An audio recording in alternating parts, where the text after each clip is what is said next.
Suite du chapitre 7.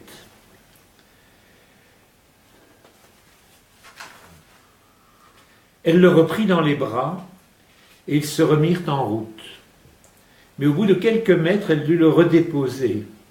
H paraissait épuisé, flasque, ne tenant debout que parce qu'il était accroché à sa jambe. Il était près de 4 heures de l'après-midi, et il marchait pratiquement sans discontinuer depuis tôt le matin. Elle regarda autour d'elle. Il n'y avait aucun endroit pour se reposer, pas une maison, pas un hangar. Il fallait continuer. Plus l'après-midi avançait, plus les personnes s'arrêtaient sur le bord de la route, hébétées, sans force, sans nourriture et sans eau à proximité, sans matériel de couchage. Malgré la chaleur de la journée, les nuits de mai étaient fraîches. F se rendait compte que rester ici mettrait leur vie en danger. H lui paraissait à ce point fragile qu'un excédent de fatigue, l'absence de boisson ou de nourriture pourrait le tuer. Son cœur battait à tout rompre. Elle devait continuer à avancer, trouver un abri. Il y avait de plus en plus de pactages abandonnés par ceux qui, ne pouvant les porter plus loin, avaient dû abandonner une partie de leurs biens. Des objets utilitaires comme de la vaisselle ou une bouilloire, mais surtout des vêtements d'hiver, des édredons, des couvertures, dont le volume en rendait le transport difficile. F choisit une couverture pas trop épaisse qu'elle pouvait rouler en un boudin, tenue enroulée par des bouts de ficelle et qu'elle pouvait porter en bandoulière. Elle devait trouver de l'aide. Elle repéra un homme robuste de taille moyenne, environ 40 ans, vêtu comme un homme de campagne. Il poussait un vélo chargé de ses effets personnels. Une couverture était nouée autour du cadre entre la potence et le tube de sel. Il approchait. « Pardon, monsieur, dit-elle en l'abordant. Mon petit garçon ne pourrait-il pas monter sur votre vélo ?» L'homme s'était arrêté et regarda autour de lui comme pour chercher à qui cette femme pouvait bien s'adresser. Il était visiblement surpris par la demande. F continua. « Il n'a que 3 ans, insista-t-elle. » L'homme piétinait sur place, hochant la tête. Il ne voulait manifestement pas être embêté, ne pas devoir s'occuper d'autres personnes. Il voyageait léger, ce n'était pas pour qu'on vienne lui donner la charge d'un enfant. Comme si elle avait deviné, F poursuivit.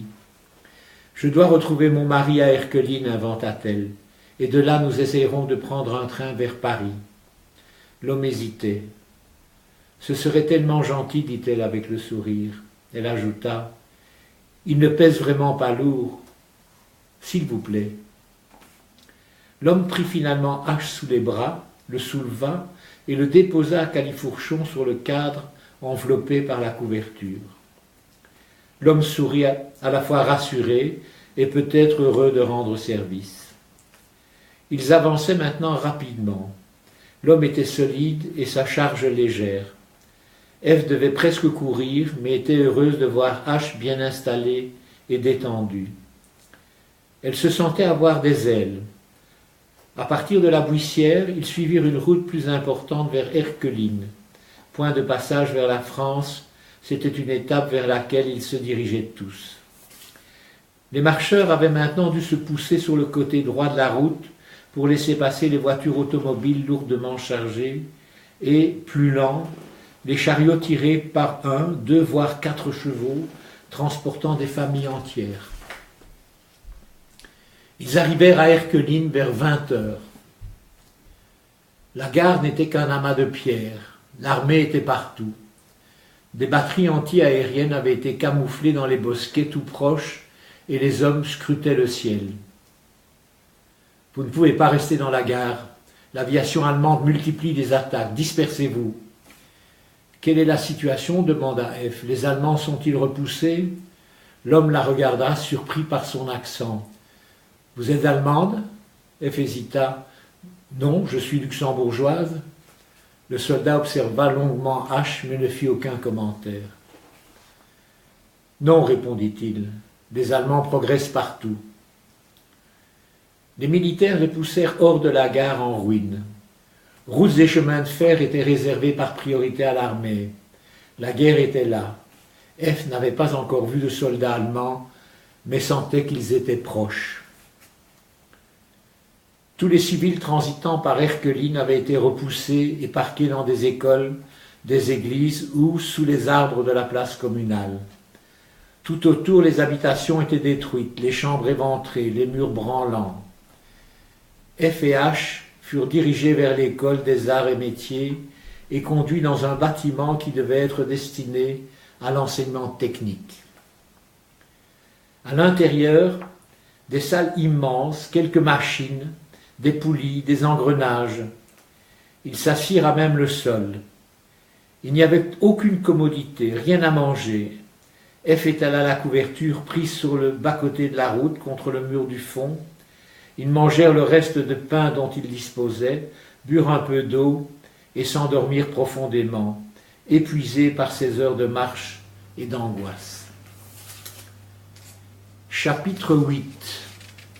Vienne 1938.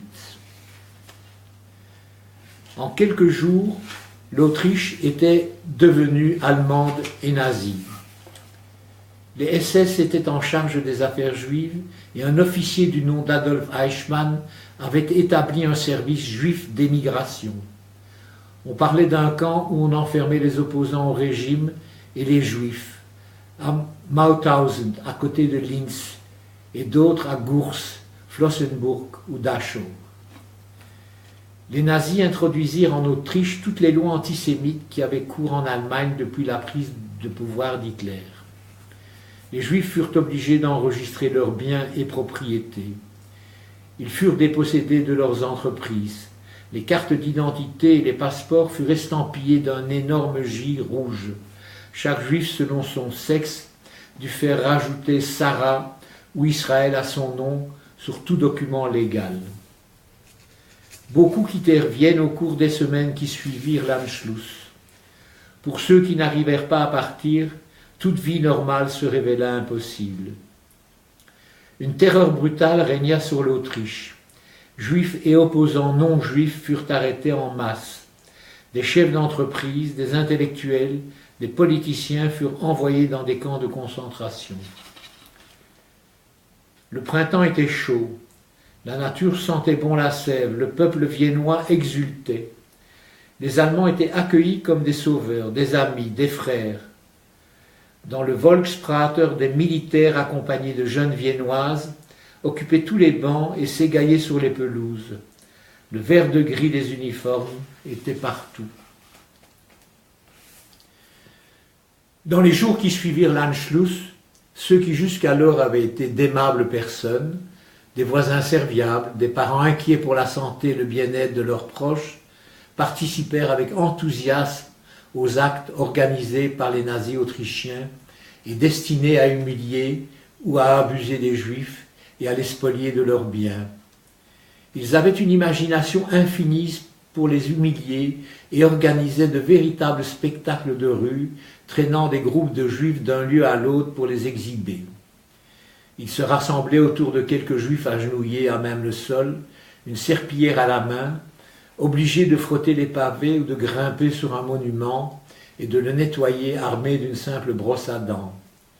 La foule autour d'eux les regardait, un sourire moqueur aux lèvres. F ne comprenait pas l'ampleur du sentiment antisémite qui avait envahi Vienne. Le citoyen viennois d'ordinaire poli, habillé avec élégance, cultivé, raisonnable, qui jamais n'aurait prononcé en public une injure, était devenu sous l'effet du message d'un seul homme, capable de violenter des femmes, des enfants et des vieillards. La violence que F avait perçue au cours de ces derniers mois s'était généralisée et avait pris un caractère potentiellement meurtrier. Les slogans peints sur les murs et que l'on entendait répéter dans tous les discours, « Tueurs du Christ »,« La finance juive nous ruine »,« Ils veulent nous dominer »,« Nous réduire à rien », réussissaient à imposer leur vérité. La crise économique et financière des années 30 avait fragilisé la population et sous l'effet des discours antisémites d'Hitler qui attribuaient tout leur malheur aux Juifs, elle ressentait le besoin de les maltraiter et de les punir de leurs méfaits supposés. Au cours des scènes d'humiliation auxquelles elle avait pu assister, Ève s'était rendu compte combien sa sensibilité était éloignée des groupes qui, comme acteurs ou spectateurs, participaient à ces violences. Voir des gens souffrir la faisait souffrir. Elle percevait chaque humiliation avec une intensité insupportable, et voir un coup donné la faisait également chanceler. À l'inverse, dans d'autres circonstances, elle avait été capable de ressentir une joie profonde si le bonheur se lisait sur le visage d'une personne, même si elle ne la connaissait pas. Cet état d'empathie était invariablement lié au souvenir de Kchanov, au repas familial, où une place restait toujours vide pour le visiteur étranger qui pouvait passer la porte et partager le repas. Elle se souvenait aussi des paroles de son père lorsqu'il lui avait parlé des personnes qu'il soignait. Ce qui est important lorsque tu t'occupes de quelqu'un, c'est d'être totalement attentif à ses besoins. Si tu ne tiens pas compte de la réalité de ses symptômes, même s'ils te paraissent incohérents, et si tu ne les intègres pas dans ton propre corps, tu ne pourras pas le comprendre ni l'aider. Ève en était arrivée à penser que le monde était divisé entre ceux qui possédaient cette capacité d'empathie et ceux qui en étaient dépourvus et pouvaient se détourner de la souffrance ressentie par d'autres, comme si ces derniers n'étaient que des objets que l'on pouvait jeter au rebut. Chaque jour, ils attendaient leur départ pour la Belgique. Ève se rendait à l'ambassade dans l'espoir d'obtenir l'autorisation d'émigrer. Le lundi 7 novembre, la nouvelle tomba qu'Ernst von Rath, troisième secrétaire de l'ambassade d'Allemagne à Paris, avait été grièvement blessé par Herschel Greenspan, un adolescent de 17 ans qui voulait venger les souffrances de sa famille déportée de Hanovre en Pologne. Von Rath mourut le mercredi 9 novembre. Dans la soirée, une rumeur sourde s'éleva de la ville. De leur 4e étage, ils virent des fumées noires s'élever dans le ciel et les premières lueurs des feux allumés dans toute la ville. Dans la rue, des gens s'agglutinaient, formaient des groupes et pénétraient dans les maisons. Les vitres volaient en éclats, les meubles étaient jetés par les fenêtres, les occupants précipités dehors étaient bousculés, battus, rassemblés et poussés dans les camions.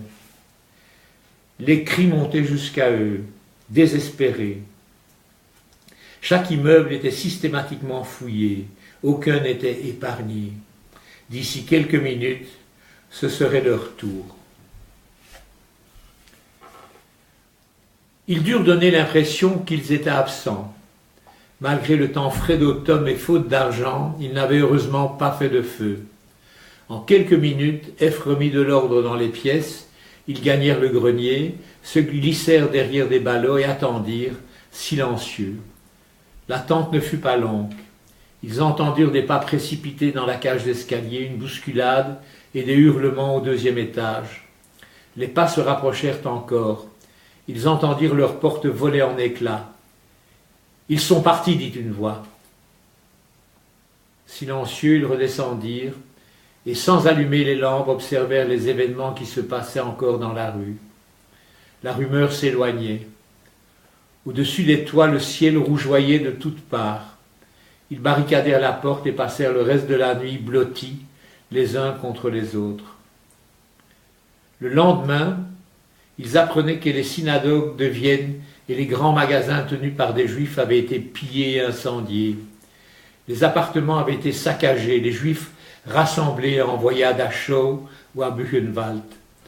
On racontait qu'en dehors de Vienne, dans certaines petites villes, il y avait eu si peu de choses à emporter que la population de rage s'en était prise aux personnes elles-mêmes, les torturant, les mutilant, violentant les femmes. À Innsbruck, 4 notables juifs furent publiquement battus à mort. Des juifs furent conduits dans une synagogue où ils durent ramper en chantant entre les bancs, obligés d'enlever leurs pantalons Ils furent fouettés. Un homme qui de frayeur s'était souillé se vit forcé d'étaler ses excréments sur le visage des autres juifs. L'Autriche, qui avait déjà perdu son âme, perdit au cours de cette nuit ce qui pouvait lui rester d'humanité. Dans les jours qui suivirent, toutes les autorisations d'immigrer en Belgique furent disponibles. Par un matin brumeux du mois de novembre, ils prirent le train pour Charleroi pour ne plus jamais revoir Vienne. Chapitre 9. L'Exode, 12 mai 1940. Au petit matin, le brouhaha reprit. H se réveilla. F roula la couverture. Son sac ne contenait plus que quelques morceaux de pain. En sortant de l'école, les premiers pas leur firent sentir les efforts réalisés la veille. Des jambes douloureuses, des pieds écorchés. L'esplanade grouillait de monde. La confusion était extrême. Des centaines de personnes avaient dû dormir à l'extérieur, sous les arbres ou à l'abri d'un mur. Il n'y avait aucune commodité, pas de toilette, juste un point d'eau à l'arrière d'un bâtiment. L'esplanade était couverte de détritus, papier, carton, bouts de tissu, objets divers, paquets non déballés que les réfugiés avaient abandonnés. 2 corps gisaient près d'un arbre, inertes, morts, sans personne pour s'en soucier, comme s'ils n'avaient pas de réalité physique. H les fixait sans bien comprendre. « Ils sont morts, chuchota F. H hocha la tête, incrédule. « Tu veux dire qu'ils sont morts pour toujours, qu'ils ne reviendront plus ?» F hésita et confirma. « Ils ne reviendront plus. » H continuait à les regarder comme s'il s'attendait à ce qu'ils se réveillent et se remettent en route comme si de rien n'était. Il pouvait entendre les mots « mort » et « pour toujours », mais n'arrivait pas à comprendre ce que cela signifiait. Il les regardait comme s'il avait le pouvoir de les ramener à la vie. Comme il finit par les perdre de vue, il préféra s'imaginer que le problème s'était résolu tout seul. L'odeur était insupportable. Des milliers de personnes qui n'avaient pas la possibilité de faire leurs besoins ailleurs que là où elles se trouvaient avaient imprégné de leur urine les pourtours de l'esplanade. Il y avait trop de monde. Erqueline était le fond d'un entonnoir qui donnait accès à la France, le rêve d'un lieu sûr. L'armée était partout, et traverser la frontière en passant hors de la ville par les champs était impossible car les soldats occupaient le terrain et tiraient à vue sur tout ce qui bougeait. Chacun s'apprêtait à partir, couverture en bandoulière, baluchon ou valise à la main, poussant vélo, tirant charrette. Tout ce monde s'engagea sur le sentier Meyer qui conduisait par la rue Albert Ier à la gare et de là vers le poste frontière. La foule était compacte. F tentait de maintenir un espace d'air autour de H, mais le risque qu'il se fasse piétiner était permanent. Elle le prit dans les bras. Les militaires s'étaient ménagé un passage libre sur le côté gauche de la rue. Le poste frontière était situé à quelques 300 mètres. La route qui donnait accès à la France avait été bloquée par un véhicule qui ne laissait filtrer qu'une personne à la fois sur le côté droit de la rue, le long du bâtiment qui abritait le bureau des douanes. Erqueline et Gemont ne constituaient qu'une seule et même ville, sans hiatus. Les maisons accolées les unes aux autres, briques rouges, un étage étaient identiques. Seul un panneau annonçait « Douane française ». La file était pratiquement à l'arrêt. « Il faut remplir un formulaire de demande de travail pour pouvoir passer la frontière », dit une voix. « Qui a des formulaires » demanda une autre voix. La foule s'agitait, personne ne comprenait de quoi il s'agissait. Où pouvait-on trouver un formulaire? Que se passerait-il si on ne pouvait le remplir? Si on ne voulait pas travailler? Si on n'avait pas le stylo pour le remplir? Le passage se faisait au compte-gouttes. La panique gagnait un nombre grandissant de réfugiés qui se voyaient déjà refoulés. Les militaires français avançaient rapidement. Leurs visages étaient marqués par la fatigue, les traits tirés, les yeux vides, ils fouillaient. Il ne fallait pas compter sur eux pour défendre des civils.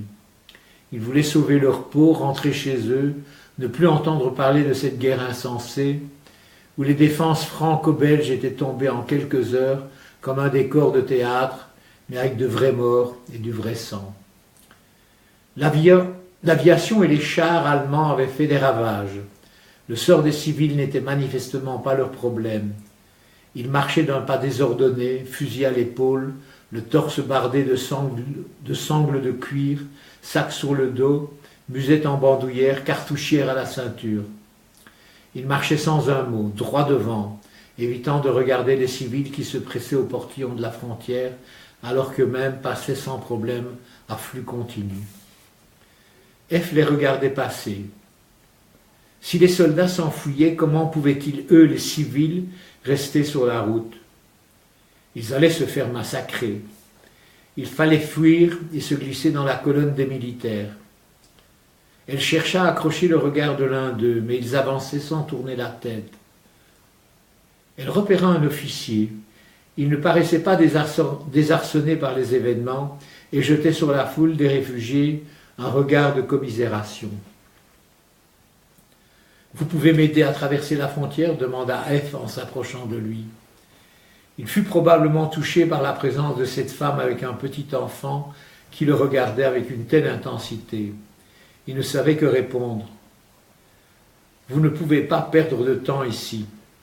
Les Allemands nous suivent, dit-il, se rendant compte qu'il ne répondait pas vraiment à sa demande. Nous décrochons, on va essayer de se replier, de rentrer sur Saint-Quentin. Je ne sais pas ce qui va se passer. Vous devriez essayer d'attraper le train à la gare de Jeumont. Vous m'aideriez à y monter demanda-t-elle, inconsciente que seule elle n'avait aucune chance d'y parvenir. Il fut surpris par son accent. F vit son visage et rétorqua immédiatement. Je suis luxembourgeoise, je parle aussi l'allemand. L'officier hésita une fraction de seconde et répondit. On verra ce qu'on peut faire.